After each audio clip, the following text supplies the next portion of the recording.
ทุกๆคนทุกๆอาชีพอ่าเกิดมาก็เพียงแค่ว่าหากินซ้ำตายมันดอกเด้อแต่พากันหลงไหลมั่วเมาในการ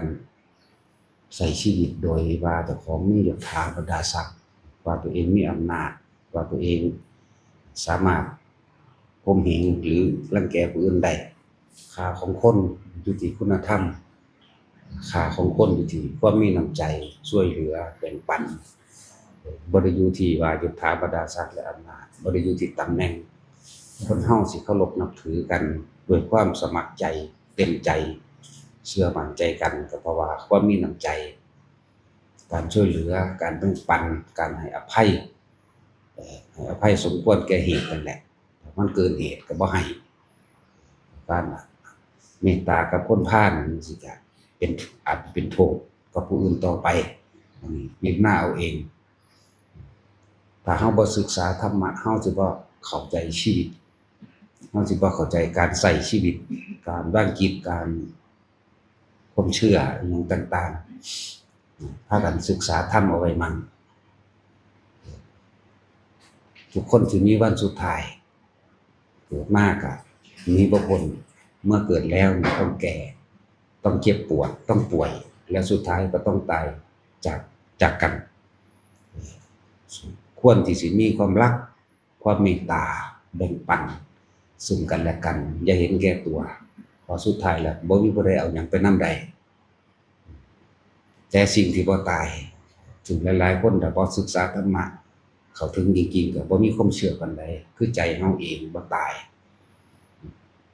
ถ้าจะรู้จักคำว่าใจอยู่ไสจิตอยู่ไสทุกคนมีบ้านทุกคนมีคนที่รักคิดถึงบุคคลที่รักดูคิดถึงผัวคิดถึงเมียหรือคิดถึงลูกจิตเฮาก็อยู่กับลูกกับผัวกับเมียที่เฮาคิดถึงอันนั้นแหละจิตนั่นแหละแต่ผู้ว่ามันอยู่ไสเวลาเฮาเป็นทุกข์เป็นทุกข์อยู่ไสทุกข์บ่แม่นว่าบ่มีเงินบ่มีทองเด้ทุกข์บ่แม่นว่าอยู่ตรงนั้นเด้ทุกข์อยู่ตรงที่ว่าความเร่าร้อนความกังวลความบ่สบายใจความเป็นห่วงและความพอใจและความบ่พอใจทุกข์ที่อยู่หม้องนี้แหละจังว่าคำว่าทุกข์จริงๆนะก็คือความไม่พอใจสาเหตุแห่งทุกข์ทั้งหลายก็พวกเฮาสร้างเองนั่นแหละการดิ้นรนขวนขวายเมื่อบ่ได้ดังใจแล้วโกรธเกลียดผูกจองเวรและอาฆาตกันว่าให้พากันศึกษาธรรมะเอาไว้มั่นฟังองค์นั้นองค์นี้ที่เพิ่นสอนกรรมฐานเด้อความเชื่อกับความจริงก็คนละอย่างกันส่วนมากคนไปทางความเชื่อที่งมงายเชื่อว่ามีสิ่งศักดิ์สิทธิ์ดลบันดาลเชื่อว่ามีเทพเจ้าดลบันดาลว่ามีพญานาคดลบันดาลว่ามีเวสสุวรรณดลบันดาลหรือแม้กระทั่งพระพุทธรูปดลบันดาลหรือพระสงฆ์ที่เฮาเชื่อว่าเพิ่นบรรลุนั่นนี่มีหูทิพตาทิพดลบันดาลคำว่าดลบันดาลบ่ได้เกิดขึ้นพระพุทธเจ้าสั่งสอนมาอัตติหิอัตโนนาโถ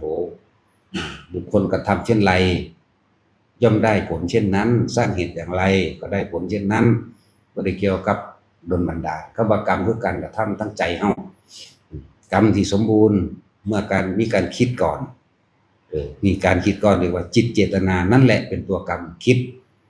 เมื่อการคิดแล้วพูดและทำจนสำเร็จมันจึงจะสำเร็จดอก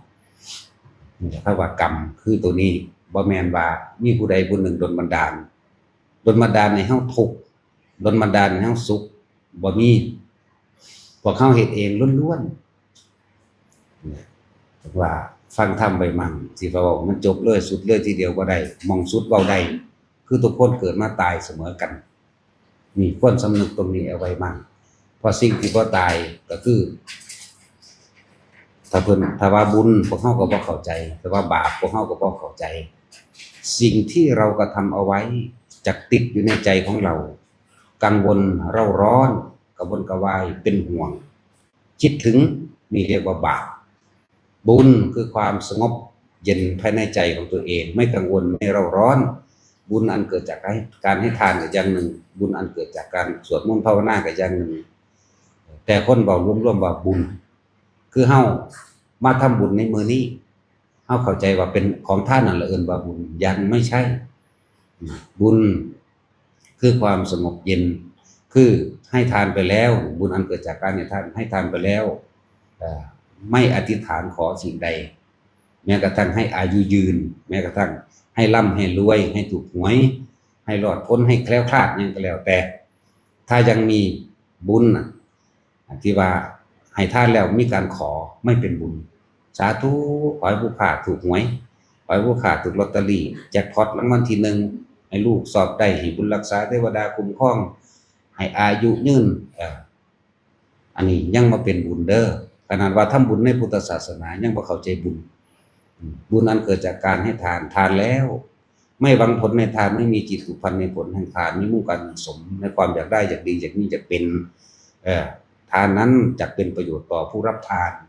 บุญจึงเกิดจากผู้ให้ไม่ใช่ผู้รับผู้ให้คือตัวเฮาเองผู้รับคือเพิ่นแล้วแต่เพิ่นสิเป็นหยังก็เรื่องของเพิ่นแต่ว่าอานิสงส์นั้นเกิดความสงบภายในใจของเฮาไม่กระวนกระวายไม่เร่าร้อนไม่หวังผลของบุญบ่ได้ทวงบุญคุณจากการทำบุญส่วนมากมันสิเป็นการทวงบุญคุณจากการทำบุญแต่ทุกคนให้เข้าใจ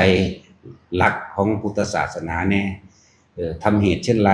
สร้างเหตุเช่นไรปลูกต้นอะไรย่อมได้ผลของต้นอันนั้นแหละเกิดจากเฮาการกระทำเฮาเองคำว่าบาปคือกังวลเร่าร้อนกระวนกระวายอยู่ไม่เป็นสุขบาปเกิดจากการกระทำของเฮาเองหรือว่าเฮาเป็นหลักสิ่งใดสิ่งหนึ่งของผู้อื่นมาเฮาสิกระวนกระวายเร่าร้อนย่านเขาไม่เห็นย่านเขามาจับได้ความรู้สึกนี่มันโกหกตัวเองไม่ได้ดอกความรู้สึกของคนโกหกคนอื่นได้แต่จะหลอกใจตัวเองจะหลอกความรู้สึกของตัวเองไม่ได้เลยแค่เข้าไปหาหลักล่องเท่าหลักเกิดโอ้คืองามแท้เสียวซ้ายเลี้ยวขวาอุ๊บเจ้าของมันนั่งอยู่บุญลอยไปลักไปไว้บ้านของเองลักไปแล้วก็วนก็ไหว้เด้ก็วนใจย่านเขามาเห็นย่านเขามาจับได้ย่านเสียหน้าย่านเสียเงินย่านติดคุกมีเบิดแม้กระทั่งว่าหมู่เขาที่เป็นเจ้าของเกิดมาหาอุ้ยหนาลาไว้ล่ะ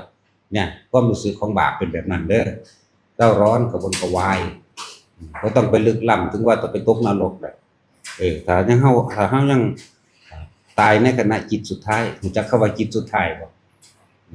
เฮาไปกังวลเร่าร้อนเป็นห่วงกระวนกระวายกับเขาว่าลักรองเท้าเขาลักเกิดเขามานี่ยันเขาจับได้เด้นี่กระวนกระวายเพราะดีใจขาดตายสั่นนั้นไปนรกแน่นอนตัวจิตตัวใจไม่ได้ไปร่างกายบ่ได้ไปน้ำดอกร่างกายมันก็เป็นแค่ว่าเครื่องอาศัยของจิตอันหนึ่งตายแล้วเปลี่ยนรูปใหม่เปลี่ยนร่างใหม่เป็นสัตว์มั่งเดรัจฉานมั่งเปรตมั่งนรกมั่งคนทำดีนี่นึกถึงผลของท่านนึกถึงท่านนึกถึงพระสงฆ์องค์เจ้านึกถึงบทสวดมนต์จังซี่ก็ไปทางสวรรค์แหละพวกเฮาว่าท่านได้เข้าใจถึงคำว่านิพพานนิพพานแปลว่าดับเย็นนิพพานมันบ่ได้อยู่ไกลจากเฮาบ่แม่นว่าสร้างไว้ชาตินี้แล้วสิไปหวังเอาอีก100ชาติพันชาติล้านชาติข้างหน้าบ่แม่นแต่คนอยากได้นิพพานได้ในชาตินี้แค่เป็นผู้มีสติรู้อยู่ในปัจจุบันนั้นน่ะกับลมหายใจสติแปลว่านึกถึงลมหายใจเข้าลมหายใจออกพอลมบ่มีรูปร่างบ่มีตัวตนบ่แม่นสัตว์บ่แม่นบุคคลเป็นความว่างอย่างหนึ่งการปล่อยว่างก็คือการที่ไม่นำสิ่งที่เห็นเข้ามาคิดในขณะที่จิตอยู่กับลมสิ่งที่เห็นสิ่งที่ได้ยินรูปรสกลิ่นเสียงสิ่งที่ได้กลิ่นไม่นำเข้ามาคิดแต่มีความรู้สึกอยู่กับลม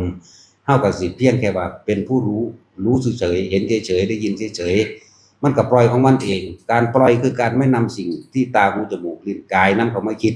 ใจคืออารมณ์แห่งความรู้สึกเกิดขึ้นไม่ได้ดับนั่นแหละนิพพานง่ายๆนึงเด้พวกเฮาคิดว่ามันยากเพราะว่าพวกเฮาบ่สังเกตความรู้สึกนึกคิดตนเองมีแต่ไปสังเกตความรู้สึกนึกคิดผู้อื่นเวลาเขาเฮ็ดบ่ถูกใจก็เครียดเขาสั่งเขาอาฆาตด่าเขาเวลาเขาเฮ็ดถูกใจก็ยกย่องเขาทั้งคำละเสริญและนินทานั่นแหละล้วนแล้วแต่เป็นตัณหาหรือเฮ็ดให้เฮาไปเกิดทั้งเบิดนี่แหละให้สังเกตความรู้สึกเจ้าของเองแต่ว่าทุกคนน่ะอย่างน้อยๆก็ขอให้สำนึกว่าตัวเองสักวันหนึ่งเราต้องตายบ่มีผู้ใดอยู่อมตะควรสร้างความดีเอาไว้เป็นเครื่องรักษาตัวเอง มันรักษาแบบใดแต่เฮามีน้ำใจดีกับผู้นั้นดีกับผู้นี้โดยบ่หวังสิ่งใดตอบแทนเวลาเฮาเจ็บไข้ได้ป่วยเขาก็จะมาช่วยเราเองโดยบ่ต้องเรียกร้องเขาสิมาหาเฮาเองมาดูแลมาเทคแคร์เฮาเองเพราะว่าเฮาเคยดูแลและเทคแคร์เขามาก่อนนั่นแหละคือนี่เอิ้นว่าสร้างเหตุเช่นไรย่อมได้ผลเช่นนั้นอย่าเห็นแก่เงินเด้ออย่าเห็นแก่เงินอย่าเห็นแก่ยศถาบรรดาศักดิ์และอำนาจใดๆทั้งสิ้นให้แก่เห็นแก่คุณธรรมของเฮาเองตายไปแล้วบ่มีผู้ใดเอาหยังไปนำได้นอกจากอารมณ์จิตที่ดีอารมณ์จิตที่ผ่องใสอารมณ์จิตที่ได้ให้ทานอารมณ์จิตที่หายห่วงไม่กังวลกับสิ่งใดพวกนี้ตายแล้วไปสุคติแต่ว่าพวกใดที่ตายอยู่ในขณะที่อารมณ์ค้างกังวลเร่าร้อนกระวนกระวายมีความผิดพวกนี้ไปทุกติทุกติมีสัตว์เดรัจฉานเป็นทางไป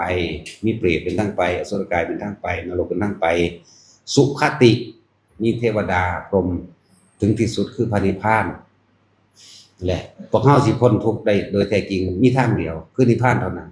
นอกนั้นเกิดเป็นหยังก็สร้างทุกข์ทั้งนั้นขึ้นชื่อว่าเกิดแล้วต้องแก่ต้องเจ็บต้องตายพัดพรากจากสิ่งที่รักที่พอใจด้วยกันทั้งหมดทั้งสิ้นพากันภาวนาเบิ่งเด้อฟังหลวงพ่อนี่หลวงพ่อจังบอกบ่ได้เว้าบาลีหลวงพ่อบ่ค่อยเว้าบาลีเพราะทุกคนบ่รู้จักดอกอยู่ในนี้เว้าแต่ภาษาเฮานี่คือเว้าอยู่เดี๋ยวนี้เทศอยู่เดี๋ยวนี้นั่นแหละทุกคนพากันฟังแหน่อย่าพากันเพลิดเพลินหลายบ่แม่นตื่นขึ้นมาน่ะโลกที่ขาดบ่ได้ซุมื้อเป็นโลกใหม่โลกติดโทรศัพท์จักก็ว่าขนาดอันฟังธรรมอยู่มันก็ยังเบิ่งกันเห็นบ่นั่นแหละสว่าอยู่บางอื่นทางคักกว่านี้อีกโอ้ยนั่นแหละเอาข้อว่าดูสิ